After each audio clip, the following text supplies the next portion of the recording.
13.8 अरब साल पहले ब्रह्मांड की शुरुआत हुई। एक पल में कुछ भी नहीं था और अगले ही पल सब कुछ अस्तित्व में आ गया। यह कैसे संभव हुआ? यह सवाल आज भी विज्ञान के हर क्षेत्र के लिए सबसे बड़ा रहस्य है। यह सवाल केवल फिजिक्स और फिलॉसफी के बीच सीमाओं को ही नहीं, बल्कि सिद्धांत और प्रयोग की परिभाषाओं को भी चुनौती देता है।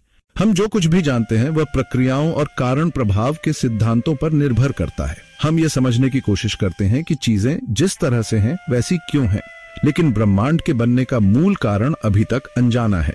यह सवाल हमारी खोज की कमी नहीं, बल्कि हमारे ज्ञान की सीमाओं को दर्शाता है। प्रसिद्ध कॉस्मोलॉजिस्ट स्टीफन हॉकिंग ने एक बार कहा था कि संभवतः पहले कुछ भी नहीं था। यदि हम स्पेस और टाइम को ब्रह्मांड के बुनियादी गुण माने तो ब्रह्मांड की शुरुआत के साथ ही समय की शुरुआत भी हुई। समय के बिना कोई स्पेस नहीं हो सकता था और स्पेस के बिना कोई ब्रह्मांड नहीं। इस आइडिया को समझने के लिए आप इसे पृथ्वी के उत्तरी ध्रुव की तुलना में समझ सकते हैं। जैसे उत्तरी ध्रुव से आगे कोई उत्तर दिशा नहीं है, वैसे ही ब्रह्मांड की शुरुआत से पहले कोई समय नहीं था। कुछ वैज्ञानिकों का मानना है कि ब्रह्मांड की शुरुआत इन्फ्लेशन नामक एक तेज गति की घटना से हुई, जो बिग बैंग का कारण बनी। यह इन्फ्लेशन एक सेकंड से भी कम समय के लिए हुआ, लेकिन इसी ने हर उस चीज की नींव रखी जो आज मौजूद है। कुछ वैज्ञानिकों के अनुसार यह इन्फ्लेशन केवल हमारे ब्रह्मांड तक सीमित नहीं था, यह अब भी किसी न किसी रूप में जारी है और मल्टीवर्स में नए बबल यूनिवर्स बना रहा है। दूसरी थ्योरी बिग बाउंस की है, जिसमें ब्रह्मांड अनंत चक्रों में फैलता और सिकुड़ता है। समकालीन फिजिसिस्ट जैसे पॉल स्टीनहार्ट ने इस चक्रीय प्रक्रिया को ब्रह्मांड की संरचना समझाने के लिए प्रस्तुत किया। वहीं फिजिसिस्ट रोजर पेनरोज ने स्केल के कॉन्सेप्ट पर ध्यान दिया। उनके मुताबिक ब्रह्मांड का स्केल चाहे कितना भी बड़ा या छोटा हो, वह समय और स्पेस को मिलाकर एक समान कर देता है। सुपरस्ट्रिंग थ्योरी एक और दृष्टिकोण है जो कहती है कि हमारा ब्रह्मांड 11 आयामी हाइपरस्पेस में छोटे कंपन करने वाले स्ट्रिंग्स का नतीजा है। हमारे ब्रह्मांड के 3 डायमेंशंस और समय का एक डायमेंशन मात्र एक ब्रेन है जो उच्च आयामों के टकराव से बने। इन सब के बावजूद यह संभव है कि ब्रह्मांड की उत्पत्ति का जवाब अभी तक हमारी समझ से परे हो सकता है कि गणित और फिजिक्स के किसी अनदेखे कोने में इसका उत्तर छिपा हो। ब्रह्मांड का सबसे गर्म स्थान, क्या आप सोचते हैं कि सबसे गर्म जगह किसी तारे के केंद्र में होगी? स्टार के कोर का तापमान करीब 15 मिलियन डिग्री सेल्सियस तक पहुंचता है, लेकिन यह ब्रह्मांड का सबसे गर्म स्थान नहीं है। सुपरनोवा जैसी घटनाओं में तापमान 100 बिलियन डिग्री सेल्सियस तक पहुंच सकता है। फिर भी यह उच्चतम तापमान नहीं है। अब तक दर्ज किया गया सबसे ज्यादा तापमान स्विट्जरलैंड के सियर्न में पाया गया था। यह किसी प्राकृतिक घटना का परिणाम नहीं था, बल्कि हजारों वैज्ञानिकों की मेहनत और अरबों यूरो के निवेश का नतीजा था। हमारा निकटतम तारा प्रोक्सिमा सेंटोरी हमारी पृथ्वी के सबसे करीब का तारा है। यदि हम 50,000 किलोमीटर प्रति घंटे की रफ्तार से यात्रा करें तो भी वहां पहुंचने में 80,000 साल लगेंगे, और यह केवल हमारा सबसे नजदीकी तारा है। मिल्की वे में ऐसे 100 बिलियन से भी अधिक तारे हैं। ब्रह्मांड की कहानी 13.8 अरब साल पहले ब्रह्मांड की शुरुआत हुई, और इसके बाद से जो कुछ हुआ वह इतिहास बन गया। यह कहानी हमारी सीमाओं को समझने और उन्हें पार करने की एक प्रेरणा है। सियर्न के लार्ज हैड्रॉन कोलाइडर में, जहां कणों को नियमित रूप से प्रकाश की गति के करीब पहुंचाकर टकराया जाता है, 2012 में 2 लेड परमाणुओं की टक्कर ने कुछ समय के लिए लगभग 5.5 ट्रिलियन डिग्री सेल्सियस का तापमान पैदा किया। यह तापमान सुपरनोवा से 50 गुना ज्यादा गर्म था, लेकिन यह अभी ब्रह्मांड में संभव उच्चतम तापमान के करीब नहीं है। तापमान किसी कण की ऊर्जा, उसकी गति या कंपन की तीव्रता का प्रकटीकरण है। जैसे -273.15 डिग्री सेल्सियस या एब्सोल्यूट जीरो पर कण सैद्धांतिक रूप से पूरी तरह स्थिर हो जाते हैं, वैसे ही एक उच्चतम सीमा भी होती है जिसे प्लैंक टेम्परेचर कहा जाता है। यह लगभग 1.4 गुणा 10 की घात 32 केल्विन होता है। मैक्स प्लैंक नाम के जर्मन भौतिक विज्ञानी ने इस परिकल्पना को प्रस्तुत किया था। वे 20वीं शताब्दी की शुरुआत में क्वांटम फिजिक्स के संस्थापक माने गए। उन्होंने यह सिद्ध किया कि ऊर्जा छोटे छोटे क्वांटा में विभाजित होती है। उनकी परिभाषा में प्लैंक लंबाई दूरी की सबसे छोटी क्वांटम इकाई है, जो करीब 1.6 गुणा 10 की घात -35 मीटर है। यह एक प्रोटॉन से 100 क्विंटिलियन गुना छोटा है। प्लैंक समय वह समय है जो प्रकाश को निर्वात में इस छोटी दूरी को पार करने में लगता है। यह करीब 5.39 गुणा 10 की घात -44 सेकंड होता है। इसी तरह प्लैंक तापमान वह बिंदु है जहां विकिरण रेडिएशन की तरंग दैर्घ्य इतनी छोटी हो जाती है कि वह प्लैंक लंबाई के बराबर हो जाती है। इन पैमानों का महत्व मानव मस्तिष्क इन संख्याओं की विशालता या सूक्ष्मता को समझने के लिए सक्षम नहीं है, लेकिन ब्रह्मांड के प्रारंभिक क्षणों को समझने के लिए ये इकाइयां बेहद उपयोगी हैं। क्योंकि हमारा ब्रह्मांड फैल रहा है और समय के साथ कम घना होता जा रहा है, इसके इतिहास के शुरुआती पलों को जानने के लिए प्लैंक इकाइयों का सहारा लेना पड़ता है। वैज्ञानिक अभी तक यह नहीं जानते कि ब्रह्मांड अनंत है या नहीं, लेकिन अगर यह अनंत है तो यह शुरुआत से ही अनंत रहा होगा। इसका मतलब यह है कि यह समय के साथ घना होने के बजाय शुरू से ही कम घना होता जा रहा है। हमारा ऑब्जर्वेबल यूनिवर्स वह हिस्सा है जिसे हम देख सकते हैं या जिससे बातचीत कर सकते हैं। यह 13.8 बिलियन साल पहले ब्रह्मांड की शुरुआत से प्रकाश की गति से यात्रा करने वाले क्षेत्र तक सीमित है। जैसे जैसे हम समय में पीछे जाते हैं, ब्रह्मांड का यह अवलोकनीय हिस्सा छोटा और अधिक सघन होता जाता है। प्लैंक युग, जो समय और स्थान की शुरुआत के बाद 10⁻43 सेकंड का काल है, ब्रह्मांड का सबसे प्रारंभिक और अजीब समय था। इस समय ब्रह्मांड का व्यास केवल प्लैंक लंबाई के बराबर था और इसका तापमान प्लैंक तापमान तक पहुंच गया था। आज ब्रह्मांड की हर घटना 4 मूलभूत बलों द्वारा नियंत्रित होती है। पहला, स्ट्रॉन्ग फोर्स, परमाणुओं के नाभिक को बांधने वाला बल। दूसरा, वीक फोर्स, रेडियोधर्मिता को नियंत्रित करने वाला बल। तीसरा, इलेक्ट्रोमैग्नेटिक फोर्स, ऊर्जा को लंबी दूरी तक वितरित करने वाला बल। और चौथा, ग्रेविटी, जो हर चीज को अपने गुरुत्वाकर्षण से जोड़ता है। स्ट्रॉन्ग, वीक और इलेक्ट्रोमैग्नेटिक बलों को क्वांटाइज्ड किया जा सकता है।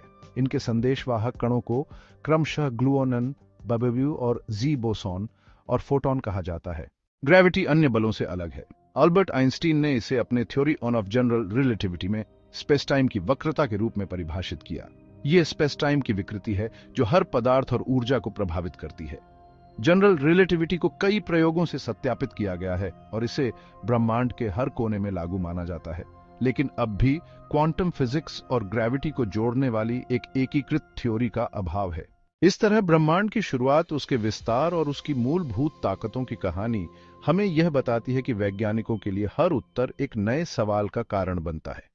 इसलिए प्लैंक युग के दौरान, जब प्रकृति के किसी भी पारंपरिक नियम का अस्तित्व नहीं था, सबसे पहले गुरुत्वाकर्षण प्रकट हुआ। लेकिन यहाँ एक चुनौती है।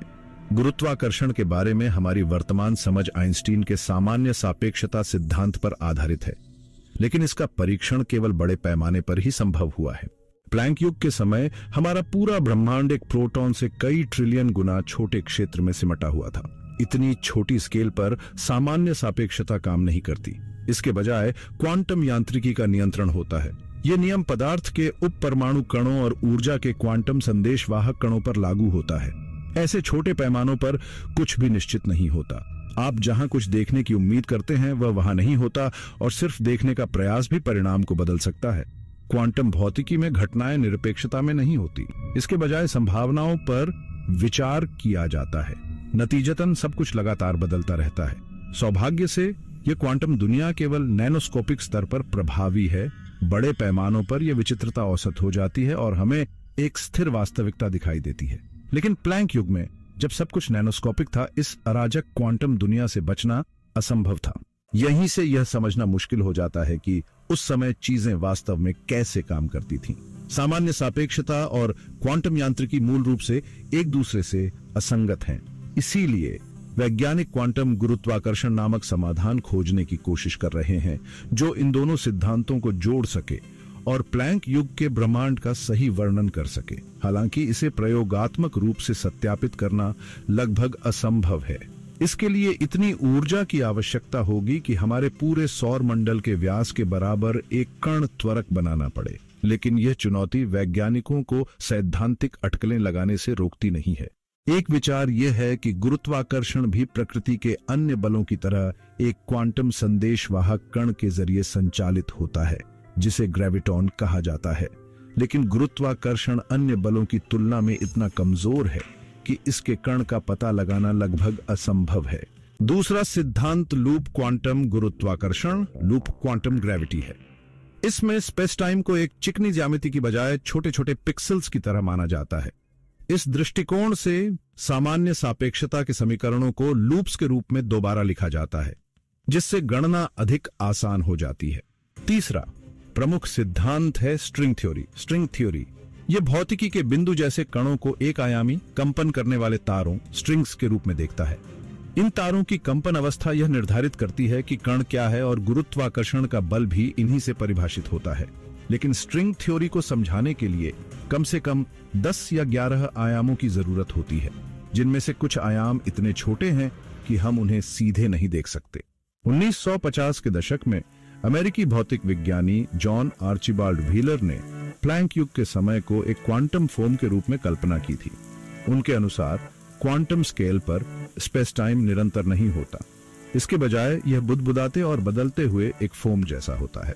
हाइजेनबर्ग का अनिश्चितता सिद्धांत, हाइजेनबर्ग्स अनसर्टेनिटी प्रिंसिपल, बताता है कि इतने छोटे पैमानों पर समय, लंबाई और ऊर्जा को सटीक रूप से परिभाषित करना असंभव है। यही कारण है कि प्रारंभिक ब्रह्मांड को एक स्थिर, सुसंगत संरचना की बजाय एक गतिशील और अप्रत्याशित फोम जैसी बनावट के रूप में देखा जाता है।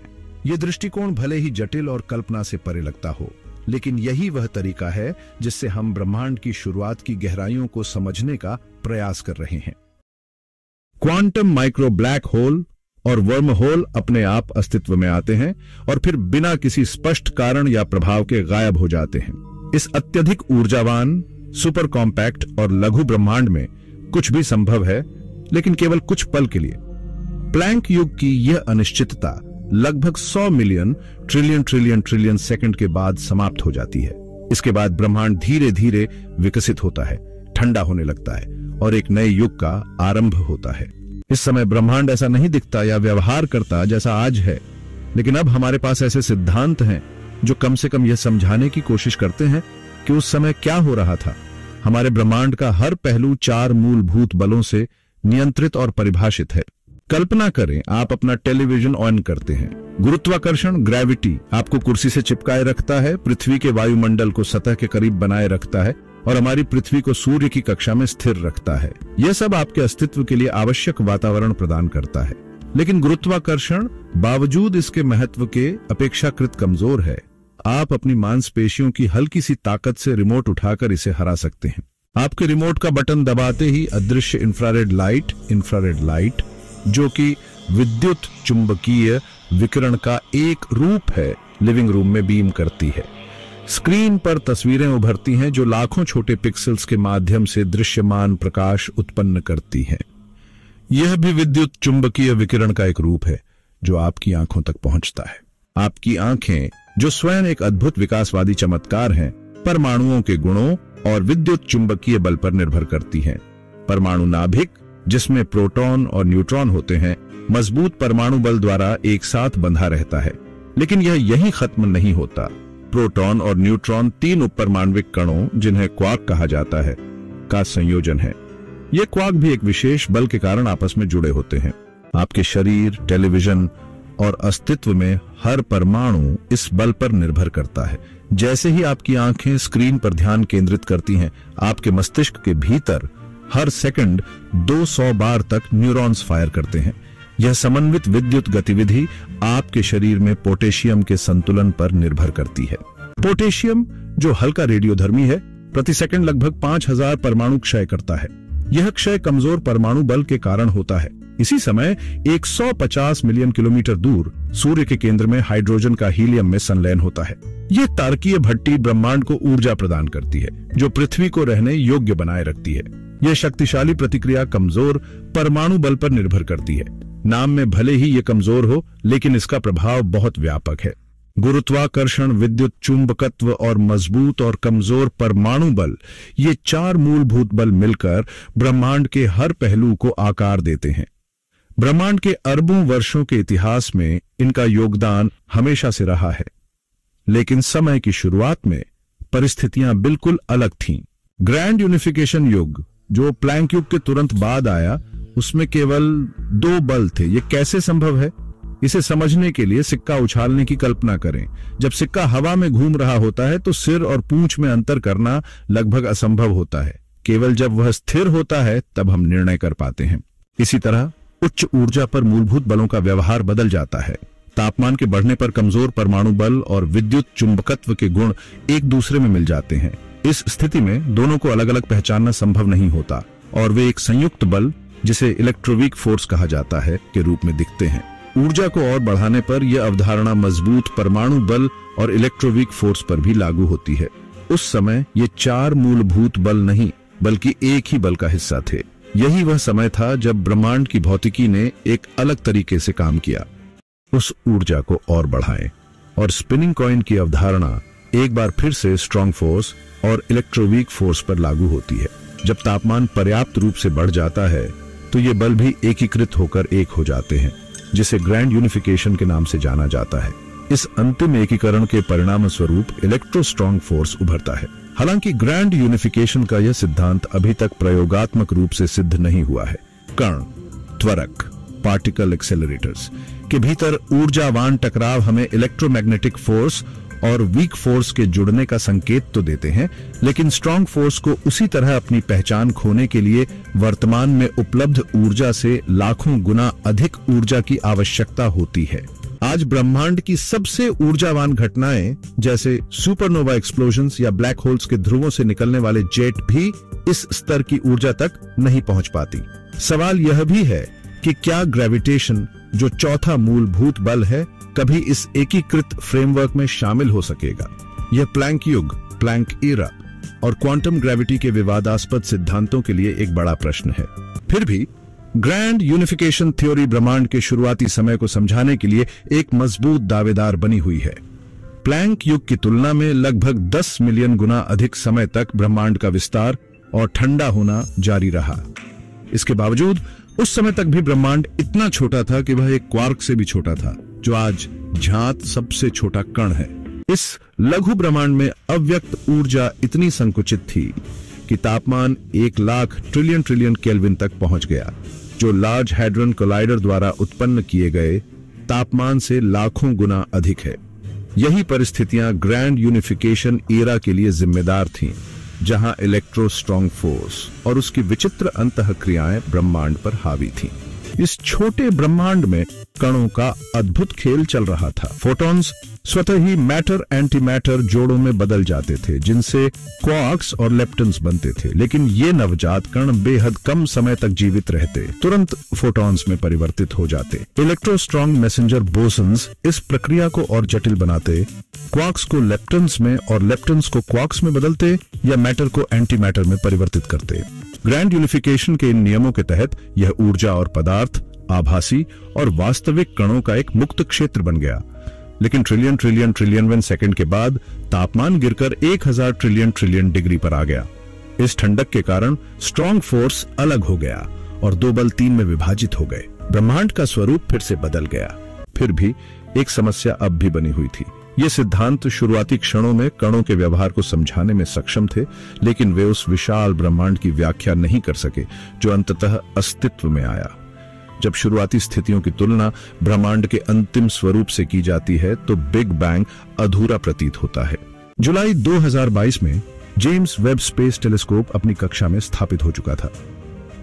लगभग 1 साल के डिप्लॉयमेंट और कैलिब्रेशन के बाद यह अपने वैज्ञानिक कार्यों को शुरू करने के लिए तैयार था। जब इसने अपनी सुनहरी मिरर्स ब्रह्मांड की सबसे गहरी पहुंच पर केंद्रित की तो वैज्ञानिकों को चौंकाने वाली छवियां प्राप्त हुईं। इन छवियों में देखा गया कि बिग बैंग के 200 मिलियन वर्षों बाद ही आकाश गंगाएं बन चुकी थीं और वे किसी भी अपेक्षा से अधिक संरचित थीं। यह खोज खगोल विज्ञान के मौजूदा सिद्धांतों के विपरीत थी। खगोल विज्ञानी एलिसन किर्कपैट्रिक ने इन छवियों को देखकर लिखा कि वह अक्सर रात 3 बजे जाग जाती थीं। सोचती थीं कि क्या अब तक जो भी उन्होंने माना वह गलत था। इस खोज ने बिग बैंग पर सवाल उठाने की चर्चा शुरू कर दी और मीडिया में यह भ्रम फैल गया कि नई दूरबीन ने इस सिद्धांत को खारिज कर दिया है। लेकिन ये आशंकाएं निराधार थीं।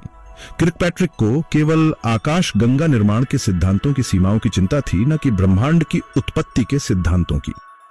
प्रारंभिक आकाश गंगाओं की संरचना ने संकेत दिया कि हमारी समझ में कोई कमी है, लेकिन इसका मतलब यह नहीं था कि हमारा पूरा ज्ञान गलत था। यह महज एक चाय के कप में तूफान जैसी स्थिति थी। इस तरह बिग बैंग सिद्धांत फिलहाल सुरक्षित है, लेकिन आधुनिक ब्रह्मांड के गठन के विस्तृत स्पष्टीकरण के संदर्भ में यह सिद्धांत लंबे समय से गंभीर चुनौतियों का सामना कर रहा है।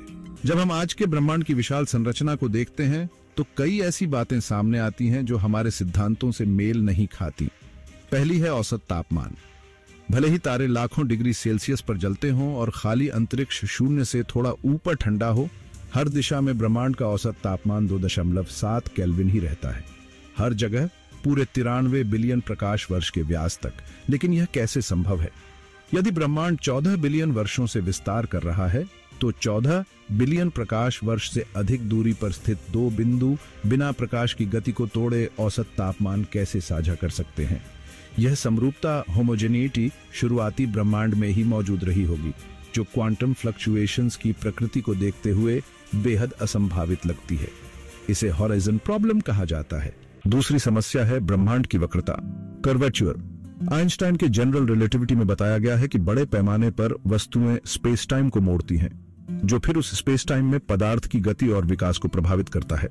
छोटे पैमाने पर तारे, आकाश गंगाएं और ब्लैक होल्स स्पेस टाइम में विकृति पैदा करते हैं, लेकिन बड़े पैमाने पर स्पेस टाइम सपाट, फ्लैट दिखाई देता है। यदि ब्रह्मांड में पदार्थ का घनत्व पर्याप्त रूप से अधिक होता, तो स्पेस टाइम सकारात्मक वक्रता, पॉजिटिव कर्वेचर के साथ अपने आप पर मुड़ जाता, जैसे एक गोले की सतह। इससे ब्रह्मांड का विस्तार रुककर उलट सकता था और बिग क्रंच हो सकता था। दूसरी ओर, यदि घनत्व कम होता, तो स्पेस टाइम नकारात्मक वक्रता, नेगेटिव कर्वेचर के साथ खुला होता और ब्रह्मांड अनंत तक विस्तार करता। लेकिन जो हम देखते हैं वह एकदम सपाट है। यह फ्लैटनेस प्रॉब्लम के रूप में जाना जाता है। तीसरी समस्या है मैग्नेटिक मोनोपोल की। ब्रह्मांड में इलेक्ट्रिक चार्ज तो पॉजिटिव और नेगेटिव रूप में स्वतंत्र रूप से पाया जा सकता है, जैसे प्रोटॉन्स या इलेक्ट्रॉन्स, लेकिन मैग्नेट के मामले में हमेशा नॉर्थ और साउथ पोल साथ साथ होते हैं। आज तक ब्रह्मांड में एक भी मैग्नेटिक मोनोपोल, एक अकेला मैग्नेटिक पोल नहीं मिला है। इन्हीं समस्याओं पर विचार करते हुए 1979 की दिसंबर की रात को थियोरेटिकल फिजिसिस्ट एलन गथ ने एक अभूतपूर्व समाधान प्रस्तुत किया। गुथ का समाधान न केवल हॉराइजन प्रॉब्लम और फ्लैटनेस प्रॉब्लम को संबोधित करता था, बल्कि मोनोपोल प्रॉब्लम को भी हल करता था। उन्होंने सुझाव दिया कि ब्रह्मांड अरबों वर्षों तक धीरे धीरे विस्तार करने के बजाय अपने शुरुआती अवस्था से अचानक और अत्यधिक तेजी से फैल सकता था। यह इन्फ्लेशन पीरियड के रूप में जाना जाता है। इस अवधारणा में ब्रह्मांड एक सेकंड के ट्रिलियनवें हिस्से से भी कम समय में अपने आकार से 90 गुना अधिक फैल गया। इन्फ्लेशन के दौरान घातीय विस्तार, एक्सपोनेंशियल एक्सपेंशन हुआ, जिससे ब्रह्मांड की संरचना और विशेषताएं मौलिक रूप से बदल गई। यह प्रक्रिया इतनी तीव्र थी कि बड़े पैमाने पर संरचनाएं समरूप और सपाट बन गई। इसे समझने के लिए एक कागज के टुकड़े को बार बार आधा मोड़ने की कल्पना करें। हर मोड़ के साथ उसका आकार तेजी से बढ़ता है, और यही इन्फ्लेशन के साथ हुआ।